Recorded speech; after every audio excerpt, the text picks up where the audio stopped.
धर्मवीर बलिदान मास म्हणजे आहे तरी काय? छत्रपती संभाजी महाराजांनी स्वराज्यासाठी, धर्मासाठी जे बलिदान केले, जे त्याग केला, त्या सगळ्यांची आपल्याला जाणीव असावी म्हणून आपण धर्मवीर बलिदान मास पाळावा। महाराजांच्या बलिदानाचा मास म्हणजे जो महिना आहे तो 28 फेब्रुवारी म्हणजे आज ते 29 मार्च म्हणजेच फाल्गुनी प्रतिपदा, शुद्ध प्रतिपदा ते फाल्गुनी अमावस्येमध्ये पाळलाच पाहिजे। अकॉर्डिंग टू मी या बलिदान मासामध्ये आपण काय केले पाहिजे आणि काय नाही केले पाहिजे that I have mentioned. At least young जनरेशननी तरी हा बलिदान मास पाळलाच पाहिजे। छावा मूवीच्या एंडिंगला जो त्रास महाराजांनी सहन केला, जे टॉर्चर सहन केलं ते बघून आपल्या सगळ्यांच्या डोळ्यात पाणी आलं, बरोबर?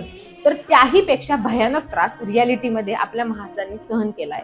तर ह्या गोष्टीची जाणीव ठेवून आपण बलिदान मास हा पाळलाच पाहिजे। आणि प्रेमापोटी धर्म बदलणाऱ्यांना मला एकच म्हणायचंय की मागे वळून बघा, आपल्या पूर्वजांनी धर्मासाठी काय काय केलं।